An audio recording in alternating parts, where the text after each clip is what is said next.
Hey there, everybody. Welcome to my channel, The Magical Solution. My name is Leilani. We are here tonight, Tuesday night, as we are every Tuesday night for our book club. And I'm excited because we are on the second or third video now of the new book that we just picked out. And the chapters are really short, so it's going by fast. So we're already on chapter 4. So for those of you guys who are joining us for the very first time, just to kind of fill you in, first of all, welcome, and make sure you hit the like and subscribe button. But if you're joining for the first time, this is a book club in where we together read books that have anything and everything to do with spirituality, metaphysics, spiritual psychology, all the stuff, right? And right now we're focusing on a series regarding spiritualism, spiritism, and espiritismo. So we've already done the first 3 books of the 5-book series in the codices written by Allan Kardec. I decided not to do all 5. I felt the first 3 were the most important. And now we've moved on to the new author, Chico Xavier, who has written Nossor, which I don't know how to say correctly, and I'm butchering it, but it basically just means the life after, spirit world after life, or the astral city, etc. So those of you guys who are with me on TikTok and Instagram, first of all, thank you for being with me. But if you actually want to read along, if you go to my YouTube channel or my Facebook channel right now, I share my screen and you guys would be able to read the book with me. And so with that being said, I am going to share my screen. So those of you guys who are watching tonight, say hello. Tell me what state you're in. If you're commenting from Facebook, tell me your name, because Facebook, for some weird reason, doesn't tell me who's commenting. It just says Facebook. Right? Okay. Let's get to it. So chapter 4, the title of this chapter is The Spirit Doctor. Now, mind you, this is from the perspective of the spirit who just passed and what their experiences were like in the afterlife. Okay, so it's very much like you're reading someone's diary. It's very much like you're reading someone's memories and someone's thoughts, okay, versus like a story being told, if that makes sense. Saludos, bendiciones. Okay, the Spirit Doctor. And feel free to drop your questions and hey, Jeremy, what's up? Feel free to drop your questions. I usually answer all of them at the end of the live, but, feel free to drop them whenever. Here we go. I awoke the following day after a deep, refreshing sleep. A comforting light poured through my window, bathing everything in the room with radiance and filling my heart with hope. I felt like a new man, filled with renewed energy and the joy of living. Only one thing clouded my soul. I longed for my home and for my family so far away. Numerous questions troubled my mind, but my feeling of relief was so great that it calmed my spirit and kept me from further contemplation. I wanted to get up and enjoy the beauty of my surroundings, but I could not. I realized that without the magnetic cooperation of my attendant, I would not be able to leave my bed. I had scarcely gotten over the many experiences when the door opened and Clarence entered, accompanied by a friendly stranger. They greeted me cordially, wishing me peace. My rescuer from the lower zones asked me about my general health, and my attendant quickly came to inform him. Clarence smiled and introduced his companion, his brother Harry de Luna, of the medical staff of the spiritual colony. And Brother Henry was dressed in white, and his face radiated benevolence. He examined me at length and then smiled and spoke. "It is a pity that you have come here by way of suicide. And Clarence remained calm, but I felt a surge of revolt within me. Suicide? I remembered the accusations of those perverse beings in the lower zones. Even though I was grateful to my benefactors, I could not accept this accusation. I believe you are mistaken, I said, distressed. My departure from the world had other causes. I fought over 40 days trying to overcome death. I suffered through 2 serious operations because of an intestinal occlusion. Sorry. And quite so, the doctor continued, calm and perfectly composed. But the occlusion was the result of a very serious cause. Perhaps you haven't thought it over enough. The spirit body presents within it a complete history of the actions practiced on earth. Leaning over me, he went on, pointing to different parts of my body. It looks like an intestinal zone, he said. The occlusion was due to cancerous elements, which in turn arose from some indiscretions of yours in which you contracted syphilis. The disease might not have assumed such grave characteristics had your mental attitudes been firmly based on the principles of moderation and brotherly love. Instead, you chose a dark, exasperatory way of life, which attracted destructive vibrations from those around you. You never imagined that anger attracts negative forces, did you?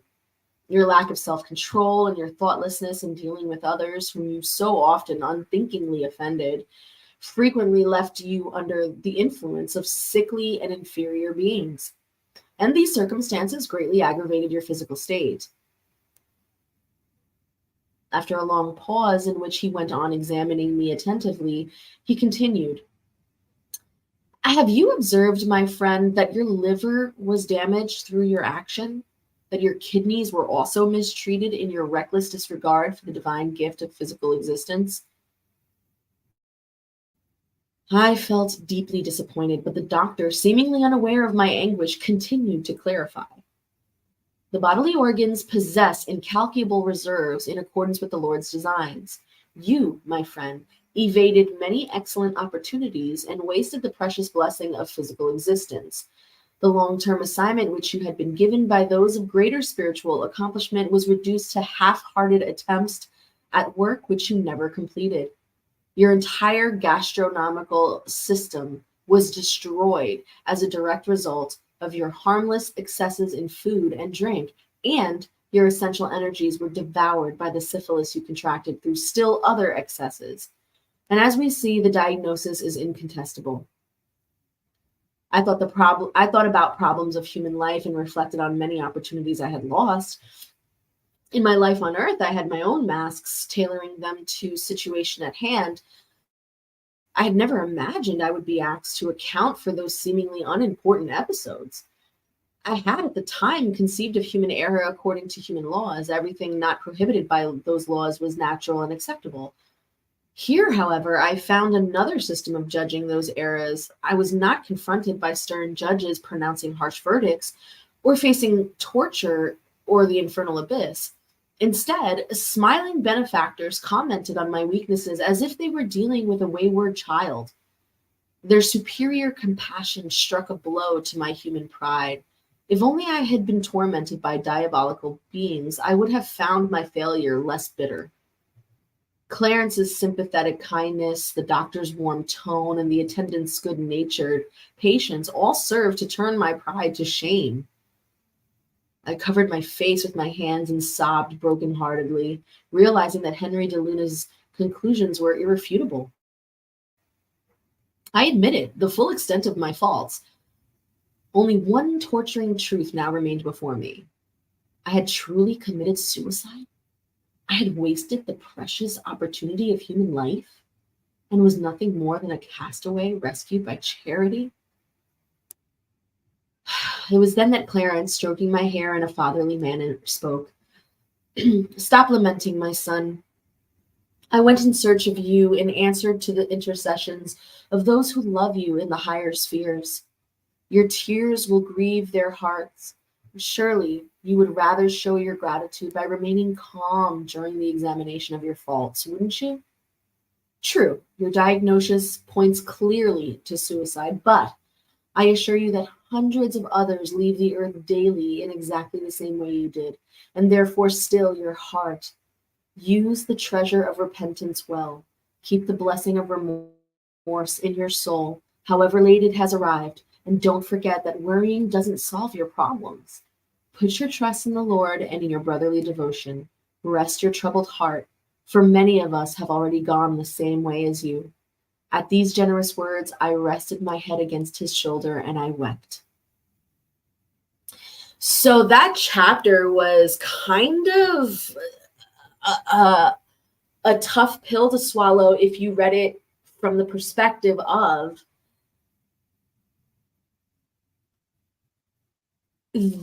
they, or Dr. Andre, and according to his account, so does the laws of the afterlife, basically state that if you are a person who has given up on your life, meaning you actively choose to go against your divine path, meaning you abuse your body in excesses to the point where your physical body starts to show signs and symptoms of your excesses. When you get sick, instead of fighting and changing your pot to a positive mindset, you give up altogether and say, well, I'm sick, I'm just going to die. So these are all, according to this chapter, according to Dr. Andre Luis, and according to the laws of the afterlife in this particular astral city, we are seeing that suicide is a much broader definition than just someone who physically takes their life. It is a definition in which any way in which you give up on yourself during your life is a suicide attempt. And if you live your life like a hollow shell, meaning you've given up, you're just moving through spaces, just basically letting the days pass and waiting to die, you have committed an act of suicide. So according to them, that is a very serious situation. And it's a situation that is not to be judged from a perspective of like, oh, how dare you, you're trash. How could you do this to us? Blah, blah, blah, blah, blah. And more of the sense of compassion and looking at this as someone who was truly suffering from their own internal voices.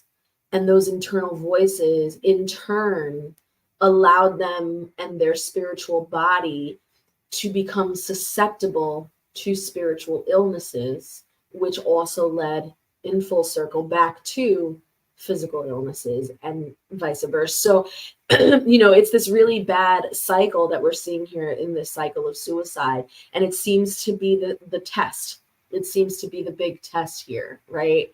Because you can't avoid suffering. You can't. Life is suffering. Life is suffering, right? So when you know this about life, you either approach it from the perspective of, do I suffer well or do I suffer badly, right? And that's kind of what they're saying here. Suffering is inevitable. It's how you move through life with all of this suffering around you. How do you move through life? Or, you know what I mean? All right. So we're moving to chapter 5, under treatment. So just a reminder, Dr. Andre Luis is the main character. He is the one that is in the afterlife recounting all of these memories. Chico Xavier is the author. He's the medium. He's the one dictating everything down. Clarence is one of the spirits in the afterlife that works in the hospital that helps, spirits recover and helps them move through their transition of death. Right? And all of the other attendants that you will meet throughout the book that are also in the afterlife performing some kind of a role. Okay? Are you Clarence's ward? The question was put to me by a young man with a singularly kind of expression. He smiled as he entered, carrying what looked like a large medical bag, and I nodded that I was, and he introduced himself. I am Messias, your brother. My director, Assistant Director Henry DeLuna, has placed you under my care as long as you need treatment. Are you a medical assistant? I asked. I am a visiting attendant in health service. As such, I not only help with the nursing, but I also go on rounds, alerting the doctors when help is needed, and attending to the needs of newly arrived patients. Nodding my interest, he went on, there are many such assistants here in the Astral City. Naturally, as a newcomer, you are still unaware of the extent of our activities. Just to give you an idea, there are over 1,000 patients in this ward alone, and this is one of the smallest buildings in our hospital. Well, this is truly wonderful, I exclaimed. Lysias, perceiving that I was about to continue repeating my praises, rose quickly from his chair and carefully began his examination. Your intestinal zone shows serious lesions and unmistakable signs of cancer. Your liver is ruptured in several areas, and your kidneys evidence signs of premature failure. Do you know what that means? Yes. The doctor explained it to me yesterday. These disturbances are all of my own doing. Noting my obvious embarrassment at this confession, he continued. In the group of 80 patients under my care, 57 are in the same condition as you. Did you know that other patients arrive mutilated? Those who have misused their sight arrive without eyes. Others who have used the gift of agility in crime come to us paralyzed or legless. And still others who have lived sexually depraved, lived sexually depraved lives, enter the spirit life totally insane. The Astral City is not a settlement of triumphant spirits. In the common sense of the word, we are happy because we have constructive work to do, and there is a job in every corner of our colony because the Lord blessed us with the opportunity to serve. He paused briefly, and I exclaimed, Please go on with your explanation, Lysias. I feel so peaceful and relieved. Isn't this a heavenly abode for the spiritual elect? Lysias smiled and answered, Let's keep in mind the old teaching, many are called, but few are chosen. Gazing at a distant horizon, flooded with memories from his own past, he continued, My religions on earth summon us to the celestial feast. No one has once felt the existence of God that can deny that it is in good conscience. Yes, many are called, but few answer the call. Most of mankind accept a different invitation instead. We waste our opportunities, straying from our chosen path, allowing our whims to rule our lives, and thoughtlessly destroying our bodies. The ultimate result is the thousands of us leave the world in a state of confusion. Countless multitudes of insane, diseased, and ignorant spirits wander as you did in the spirit spheres close to earth. Seeing my astonishment, he inquired, Did you believe that physical death brings us to a miraculous place? We must work hard and perform difficult services to achieve spiritual growth. If we have debts on the planet, we must inevitably return to repay them. Regardless of the progress we have made, breaking the chains of hatred and replacing them with the sacred bonds of love. It wouldn't be fair to ask others to clear the field in which we ourselves have sown thorns. That is what is meant, my friend, by the saying, many are called, but few are chosen. The Lord forgets no one, yet so few of us remember him. Confronted with the idea of individual responsibility and remembering my own errors, I could not help but decry my perversity. But before I had time to vent my remorse, my kind attendant lifted up his hand and spoke. Stop. Let us concentrate on the work to be done. Those who are sincerely repentant must learn to be silent and start anew. He carefully proceeded with a magnetic treatment, and then, while treating the area around my lower intestines, he continued his explanation. Have you noticed the specialized treatment of your cancerous zones? You see, all honest work in the field of medicine is based on loving care, but the actual healing is left to the patient. See, you will be treated with great care and will feel as fit as you did in your youth on earth. You will work hard, and I believe you will become one of the best assistants in the astral city. However, the case of your infirmities will stay with you until you have eliminated all traces of your indiscretions and misuse of your health, which still remain in your spirit body. Our earthly body, so often misused, is given to us as a blessed instrument through which we can cure our spirit if we dedicate ourselves to the task. I meditate deeply on what I had just heard, thinking on the infinite mercy of God, and was moved to tears. Lysias calmly finished the day's treatment and then spoke. Tears are purifying medicine when they aren't caused by feelings of revolt. So, cry, my friend, and ease your heart.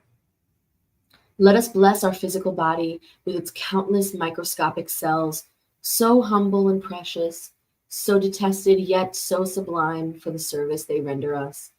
Without them, how many thousands of years would we spend wrapped up in the midst of ignorance? Thus speaking, Lysias laid a gentle hand on my head and took his leave. So I think it's really interesting here to point out, because this is not an uncommon thought, that when we pass, when we die, we don't go to some magically happy place, nor do we go to a hell. Our body isn't also magically restored to perfect condition after we pass. We will carry within our spirit body the scars and the damages that we have done to our body. Okay.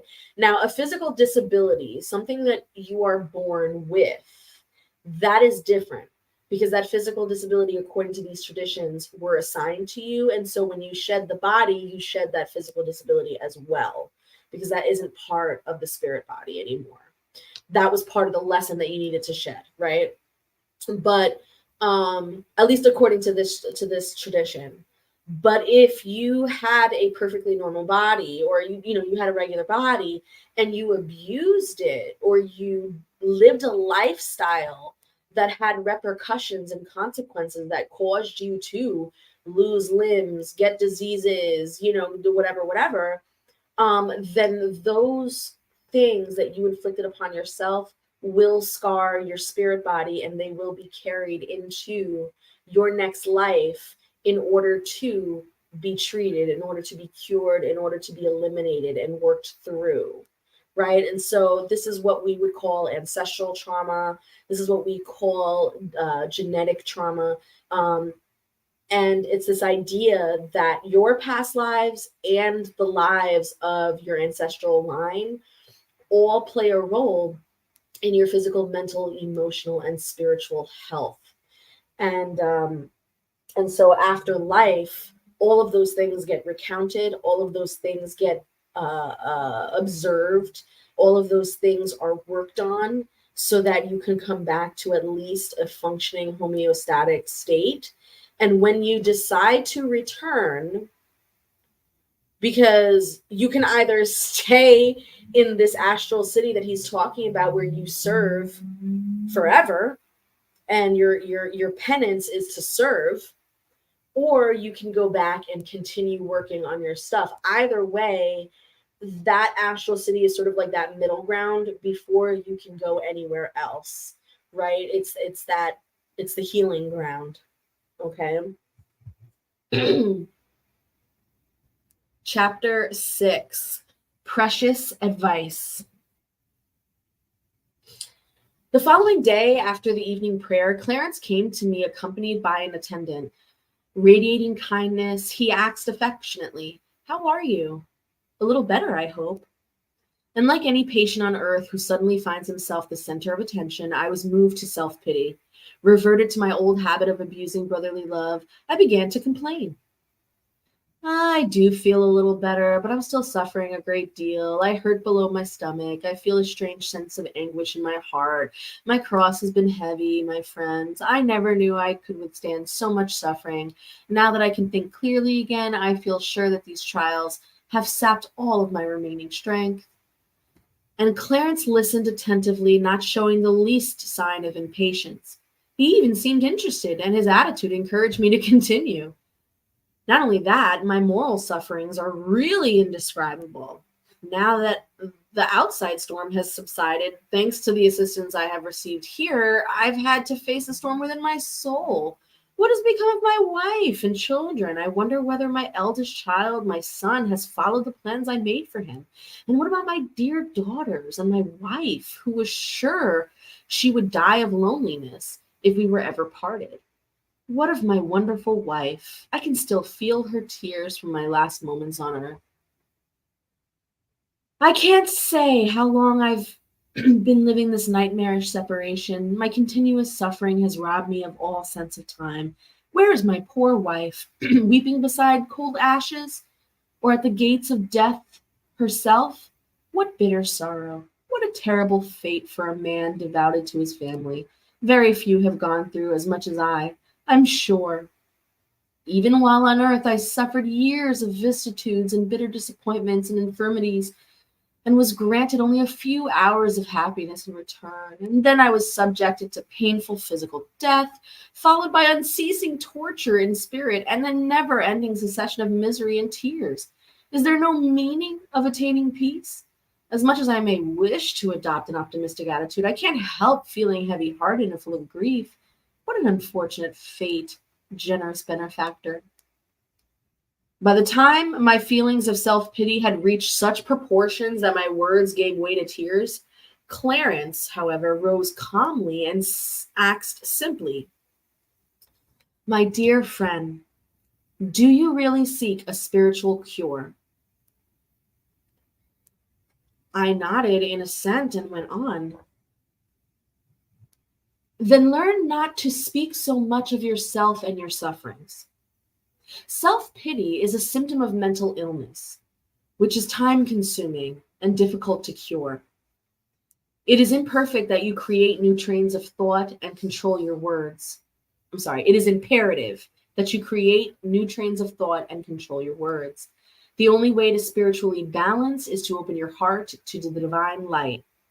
If you consider the necessary effort to be an oppressive burden or see the struggle for redemption as an imposition, it is a sure sign of spiritual blindness.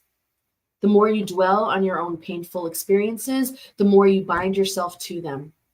You can be sure that the same Father whom shelters and watches over you will also care for your loved ones on earth. We should certainly regard the family as a sacred institution, but always keep in mind that it is just a small branch of the universal family under the loving guidance of one divine Father. You can count on us to resolve your present problems and sketch plans for your future, but neither you nor we have the time to waste on your complaints.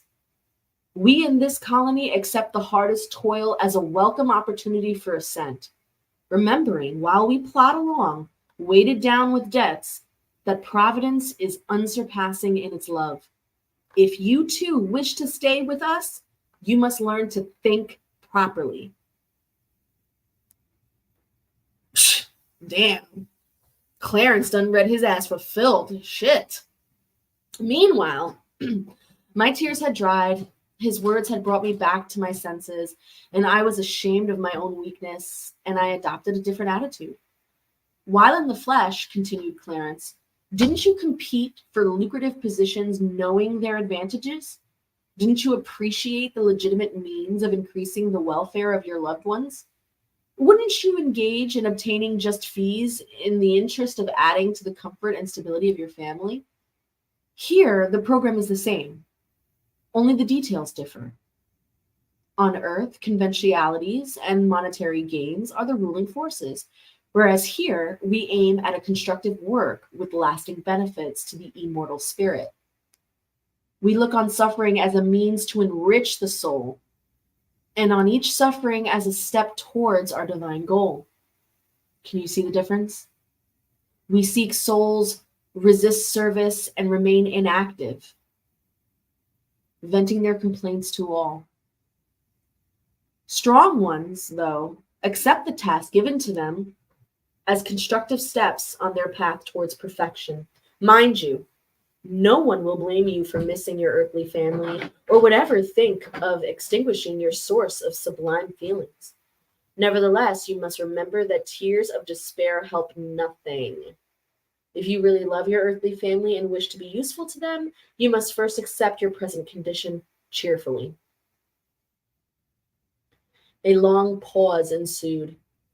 Clarence's advice has changed the current of my life, my thoughts, and I began to ponder on his wisdom. While I was still immersed in deep reflection, my benefactor, like a father who forgets the waywardness of his child and recommences a lesson with the same sincerity, asked again with a bright smile, "Well, how are you now? A little better?" Pleased and comforted to feel I was forgiven, like a little boy anxious to learn, I replied, "I am better now, to better understand the divine will." Wow, that was a nice one. That was a nice chapter. But in this chapter, I think it is also important for you guys to know that I am not a fan. I am not a fan of numbing the suffering with smiles and happy faces. Like I'm not of team think positive and it will change, or I'm not of like, fake it till you make it kind of thing when it comes to this kind of stuff. Like, there are very serious conditions that people live in to no fault of their own, and those serious conditions can cause people to make very difficult decisions that go against their own moral code. But because the system has put them in no other way to handle it, that's what happens. And you are to say to me that that person just needs to smile, just needs to think positively, just needs to let go and remember that they'll be taken care of and just do the spiritual stuff. Yes and no. Yes and no. Like I get that and I understand the sentiment. And if we had a system and if we had a society that was structured in such a way that someone could literally just pick up and just decide to let God just, let Jesus take the wheel and just go about an aesthetic, mystic, hermetic life out in the wild, that would be great. But we don't have that. We don't have that system set up. And if someone were in a really, really poor position, for them to just say, you know what, I give it to God, and then, try and do life, it's a hard ask. It's a hard ask. But the point of this in particular chapter is when he's talking about this with regards to this particular afterlife. This particular city, the astral city, is a city of repentance. So you are working off your karmic debts here in this astral city by serving others and by helping those who were in the lower realms, who have elevated themselves out of the lower realms. Now you're helping them to adjust to this realm of service. And then there are other realms that have different purposes as well, right? And so what he's saying here is that you came out of these lower realms. Cool. You're here now.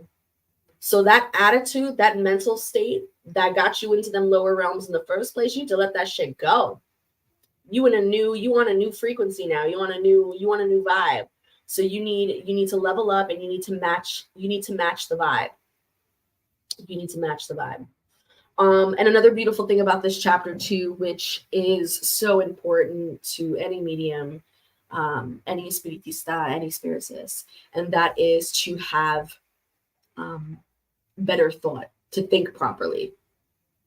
I think this is just such an amazing statement. You need to think properly.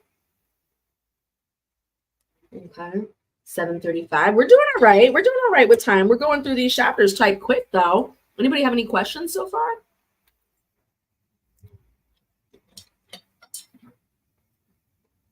Lavetta. Yes, it does have a very strong.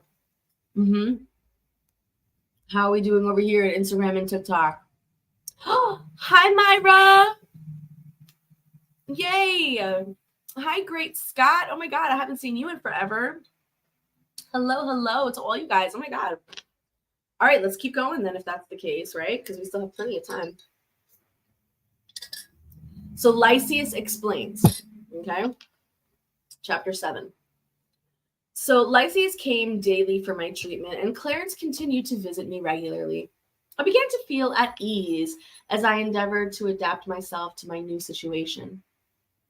I noticed, though, that I would quickly relapse any time I began to dwell on my problems.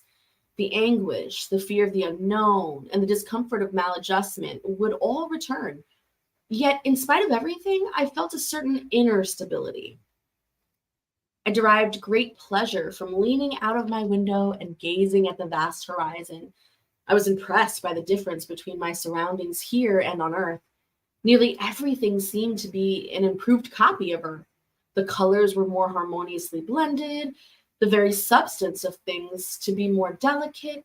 The ground was carpeted with greenery, and I could see large trees, rich orchards, and delightful gardens everywhere. A range of hills with light-crowned summits stood beyond the plain on which the astral city was situated, and graceful buildings appeared at regular intervals a short distance away. These buildings of various styles had one thing in common: a profusion of flowers at their entrances. I noticed some charming little bungalows among them, surrounded by colorful roses springing up from among the ivy that covered the walls in contrasting colors. Birds with brilliant plumage flew about, alighting in groups from time to time on the tall, bright white steeples that reached for the sky. As I continued to watch curiously from my window, I was surprised to find some domestic animals among the trees some distance away. During these periods of deep sleep, during these periods of deep musing, my mind was filled with countless speculations. Considering that I had found myself on an astral plane, I could not understand the similarity of things here to those on Earth. Lysias, my obliging and constant companion, was always ready to explain. Death of the physical body does not take man instantly to miraculous spheres. Every evolutionary process progresses through graduation. There are countless planes for discarnate spirits, just as there are many wanderers' regions for those still in flesh. All souls, feelings, forms, and things are governed by the principles of natural evolution and hierarchy. Please listen to that sentence again. You ready? All souls, feelings, forms, and things are governed by principles of natural evolution and hierarchy in these different realms, in these different planes of existence. And these different planes of existence are in charge of the evolutionary, like different stages of your evolutionary progress. Okay. Only the fact that I had stayed under treatment for so many weeks without a single visit from someone I had known on Earth worried me somewhat. Surely I was not the only one in my circle of friends and relatives to be struggling with the enigma of death. My parents had departed before me and had various friends. Why then had none of them come to see me during my recovery, to bring a little cheer to my aching heart? I would have been satisfied even with a few moments of consolation. One day, when I could no longer silence my doubts, I asked my attendant, "Tell me, dear Lysias, is it possible to meet those who left the earth before us?" "Why? Do you imagine yourself forgotten?" "Why, yes, in fact, I do. Why has no one come to see me?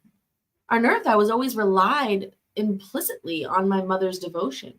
Yet to this day, I have heard nothing from her or from my father, who died 3 years before me."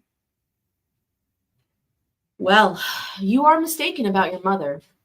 She has been helping you night and day since the crisis you passed through before you arrived here. She doubled the assistance when you fell ill for the last time. You aren't aware yet, are you, that your stay in the lower spheres lasted over 8 years? In all that time, she never lost hope and often came to the astral city to intercede on your behalf.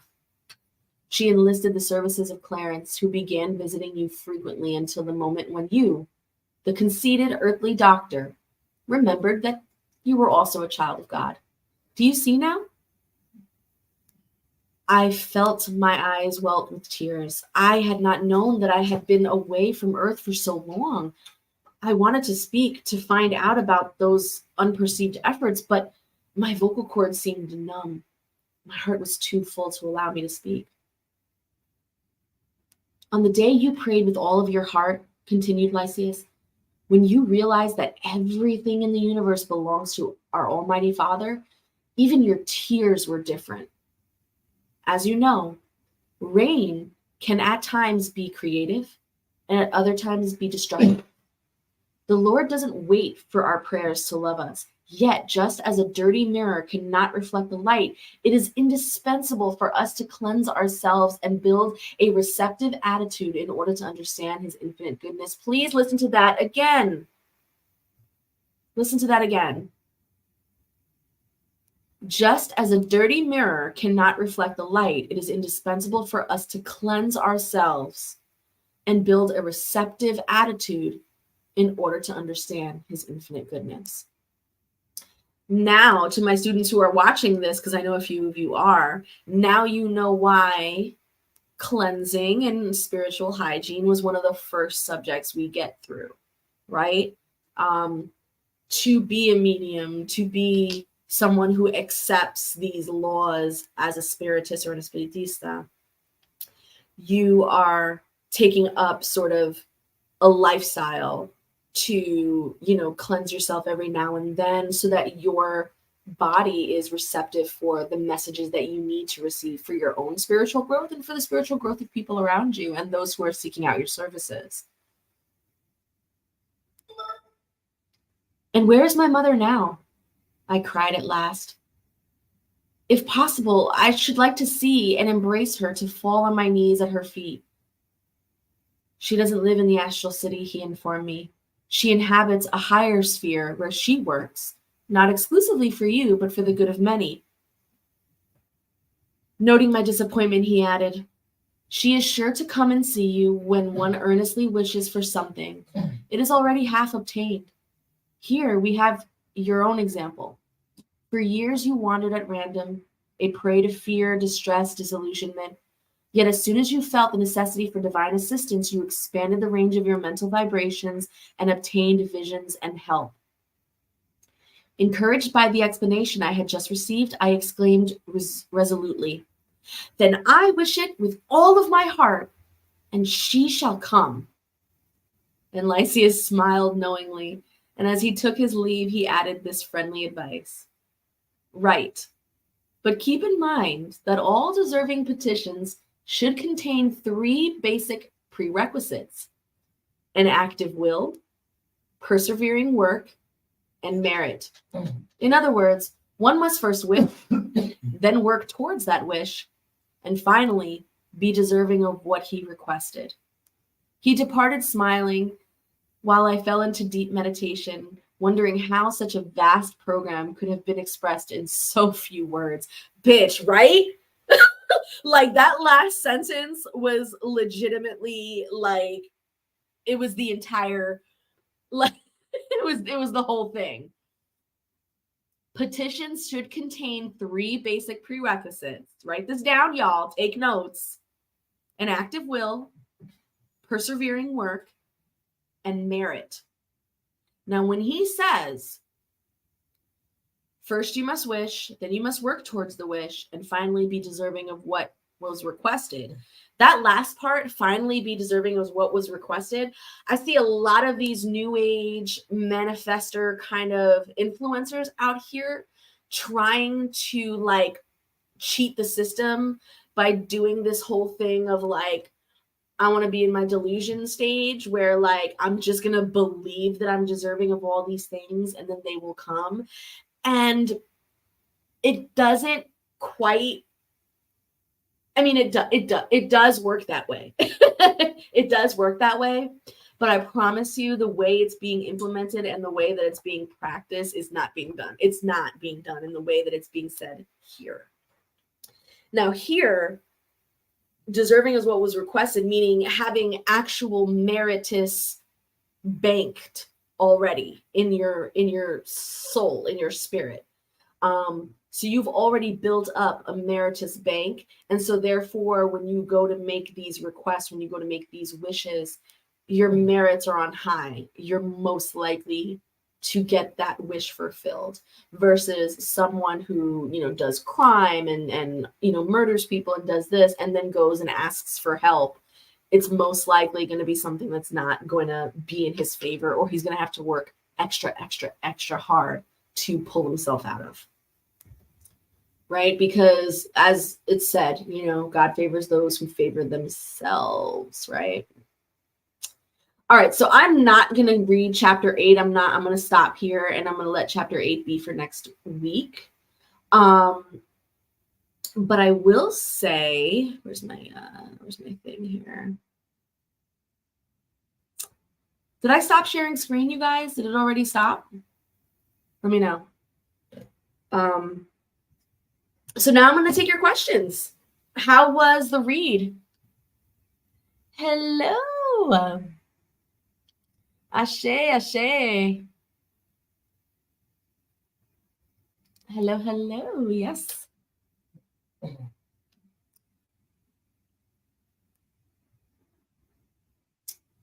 Lavetta, are those Kabbalistic names? Because it looks like Yiddish. Oh, it was a confirming read. Well, that's good. That's good. I love when that happens.